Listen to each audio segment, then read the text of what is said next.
Hello students, welcome back. So let's continue our chapter number 2, population dynamics. So I hope you all remember that in the last class we studied about the meaning of population, population pattern, isn't it? Population dynamics. So today in this class I am going to deal with population density, or you can say the density of population. Okay, the areas of having high density, medium density, low density, then factor affecting the population of a place. So this is my second video. Okay, after this I'm going to make one more video where I'm going to do the remaining topics from this chapter. So this is my video number 2. So let's start with population. Okay, so today first let's do density of population. So what is density of population? The meaning is very simple. It is given in your book also in page number 16. Population density is the measure of number of people living in a unit area of a earth, okay, commonly represented by people per square kilometer. Okay, so in 1 square kilometer of land, how many people are living? That is known as your population density. Is that clear? So if you want to find out the population density, there is a formula, that is population density is equal to total number of people by given land. Okay, then you can find out the population density of certain place. So now very important topic which I am going to teach you is that the areas which are having high density, medium density and low density. Okay, so let's start with the areas having high density in the world. Okay, so there are certain factors which affects the distribution of population or density of population in certain area. Okay, so what are those factors? Those are favorable climates, fertile soil, label land and good transport network system. Okay, so if any area of the world is having a favorable climate, neither too hot nor too cold, okay, fertile soil where they can do the irrigation, agriculture, okay, then good transport and network system, okay, the accessibility should be good, okay, they can sell their materials to the market, okay, they can move from one place to another. This all comes under transport system. Okay, so there should be good transport system. Okay, so and these regions will have a rich agricultural land and highly industrialized and urbanized places. Okay, means this region is will be highly industrialized. Why? Because they have a good what transport system, favorable climate, fertile soil, all these are there. Okay, so these areas will be highly developed. If the area is highly developed, definitely the population will be good over there. So some of the reasons where you will find the high density of population are China, Japan, Korea, okay, India, Indonesia, Bangladesh, USA, France, Germany. Okay, so these are the places which will have a high density of population. Okay, so what are the factors I said? Favorable climate, fertile soil, label land, good transport communication system and many more. Okay, so all the factors are discussed in the upcoming topics. Okay, so for this one, for the areas of having high density, as I told you, it should have a good soil, fertile soil, label land, good climate and good transport network system. Okay, and then names are also given in your book, the places, the countries which has high density of population. Okay, now let's come to the areas of medium density. Okay, so which are the areas which we where you will find the medium density? First let me tell you the country's name, that is your USA, South America, western and northern part of Africa, South Africa, southern parts of Russia, Eastern Europe, China, Middle East, okay, plateau regions of India and Southeast Australia. So medium density means the density is neither too high nor too low. Are you getting my point? The density which the population which is neither too high nor too low. Okay, so these places basically you will find between the areas which are having the high density and the areas which will have a low density. Okay, And which are the areas where you will find low density? Okay, just opposite of the factors are just opposite of the factors of high density. In factors of high density, what are the means which were the points were fertile soil, label land, good transport and network communication. Here it is just opposite. Okay, that is your the climatic conditions are very harsh, the relief features are not so good. Okay, for the human habitation. Okay, so basically which areas you will find this? In the equatorial region. Equatorial regions are very hot. Okay, desert regions, you will find the mountainous areas. Okay, why the relief features are not good? Okay, it is very difficult to live in the mountainous region. You cannot construct road over there. Lands are also not fertile. Okay, lands are also not label. So climate is also not too good, it is very cold. Okay, so these places you will find the low density. Okay, so these are the areas of low density. And now what are the effects of density of population? It is not given in your book, just for your knowledge I am telling you. See, certain areas has certain amount of resources. Are you getting my point?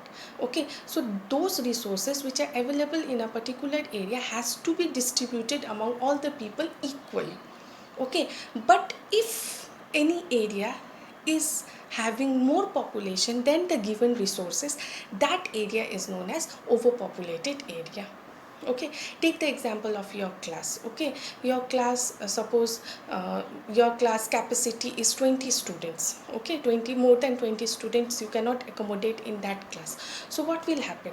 You can sit comfortably, everything will be okay. Okay, but if we will start adding more to that, okay, 20, then 21, 22, 25, 30, then what will happen?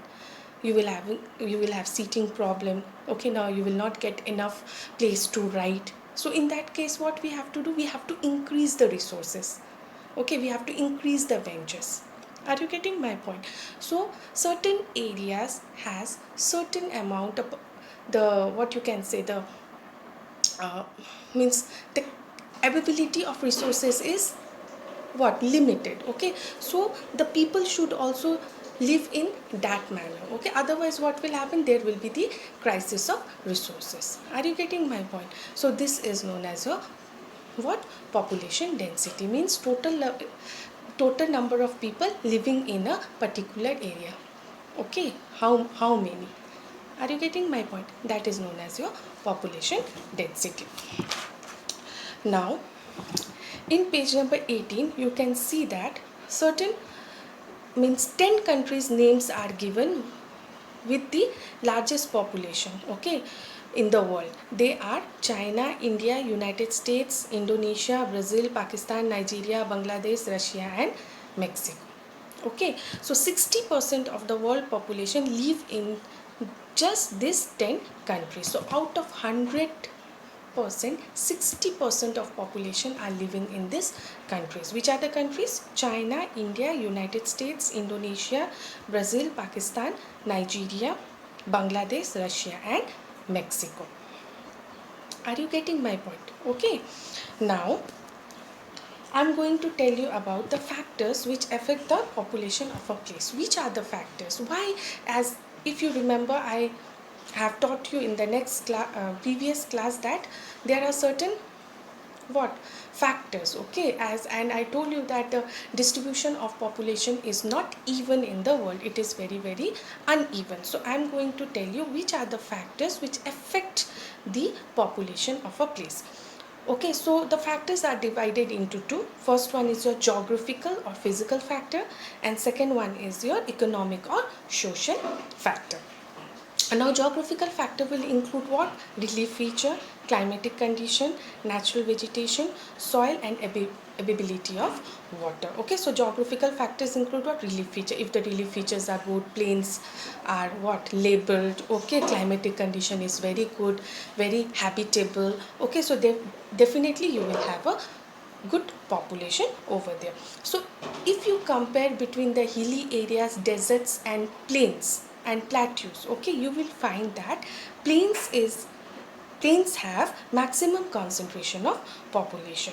Why? Many reasons are there, because in plains you can do agriculture, okay, industries can be set up over there, so there will be employment opportunities, okay, road and railways are also good, okay, you can construct the buildings over there, okay. So these are the places in the world, okay, which places? Plains are the places in the world which has maximum number of population.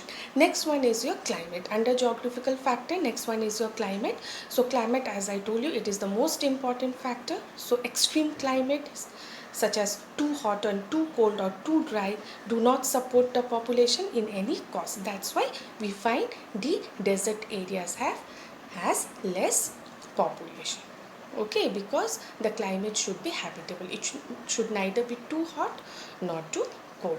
Next one is your soil. So as I told you that, isn't it, most of the countries are dependent on agriculture, okay. So for agriculture you need a very fertile soil. So the areas where the soil is very fertile, there you will get maximum population. Then another word is water. Water is also very essential. Without water we cannot survive. So even if you are doing agriculture, okay, so you need water, okay. So many settlements, many houses, okay, many construction activities are taken place near the water, okay. So if you will see, one example is given: plains of Ganga and Yamuna rivers are densely populated parts of Asia. So if you will see where the river Ganga and Yamuna are flowing, those areas are highly populated, okay. And natural vegetation, okay. So natural vegetation, it is written in your book that dense forests are inaccessible, okay, and do not encourage human settlement, okay. So the forested areas are also not highly populated. One example is Amazon forest, because it is very dense, it is not accessible, okay. So you cannot construct transport over there, okay. You cannot set up any industries over there, okay. You cannot live in those places. So forested areas are also the areas where you will get what? Least population, okay. And next is your economic and social factor. Now what comes under economics and social factor? It includes mineral resources, industries, transport facilities, urbanization and government policies, okay. So areas with better housing and education and health facilities are mostly populated. For example, London, Beijing, Pune, okay. Places places with religious and cultural importance attract people. For example, Varanasi, Jerusalem and Vatican City, okay. So economic and social factors include everything, like your industries, transport facilities, okay. Some religious areas are also very populated, like Varanasi, or you can say Golden Temple, okay, Jerusalem. These are some of the religious places, so people love to live in these places, okay. Then first point under economic and social factor is your mineral resources, okay. So reasons which have high mineral resources attract many people. Why? Because they can use those minerals in industries, okay. Yes or no? So the instead of searching minerals here and there, if they know that this place is having maximum minerals like coal, petrol, many minerals, they will like to live in that place, okay. So next one is your industries. So industries wise, so some countries they have high industries, industrialized country, okay. So why people used to live in those areas where there is the accumulation of industries? Because they will get employment, okay. So for employment also, people will live in those areas which are industrially developed. Then next, as I told you, transport facilities, okay. So people, the regions which have good transport networks such as plains and coastal areas are densely populated because they support economic activities, okay. So plains and coastal areas are densely populated. Plains, so as I told you why it is densely populated, not only because of the transport, but you can construct industries over there, isn't it? You can do agriculture. But why coastal areas? Okay, because you can do the international trade through the medium of waterways, okay. So those areas are also very much populated, okay. And then is your urbanization. So urban areas like cities, towns, okay, will provide more what job opportunities, facilities. Okay, you can say the educational sectors are also developed in the urban areas. Okay, so people will migrate. Okay, there is one chapter called migration, that also I will teach you. So migrate means people will move to those places. So definitely, ultimately what will happen, those places, the urban places will start growing. Okay, the population will increase, so urban areas will also have maximum population. And next is your government policies. Okay, so government policies, sometimes what happen, people migrate due to government policies. For example, the native of Africa were taken to USA to work on the farms during the British rule. Sometimes what happened, government policy, sometimes government will also tell you to move to certain areas. Okay, maybe because the working population is very less over there, people are very less. Okay, laborers are very less. Okay, so what happened, due to government orders, you have to move to certain place for some important purposes, like for work. Sometimes during the time of war also we have to leave one place. Okay, so we have to follow the government policy. So whatever government will tell us, whatever policies government will make regarding the movement of people from one place to another, we have to follow. So basically it happens very rarely. Okay, so we have learned about two factors, that is your geographical factors and economic and social factors. So geographical factor, we have studied about climate, soil, water and natural vegetation, whereas economic and social factor, we dealt with mineral resources, industries, transport facilities, urbanization and government policy. Okay children, thank you. This much for today. In my next video, that is in my third video, I will deal with the remaining part of this chapter. And students, I will upload the worksheet where I will give you the notes, the question answers. Okay, you have to write that very neatly in your copy, interleaf copy. You have to maintain your copy very nicely. Okay, because we are going to give marks in your copies. Okay, so you have to maintain your copy very properly. You have to keep it very neat and tidy. Understand? So in my third video, I will do the remaining part from this chapter. Hope you have understood whatever I have taught you today. Okay, so see you in my next video. Thank you and take care.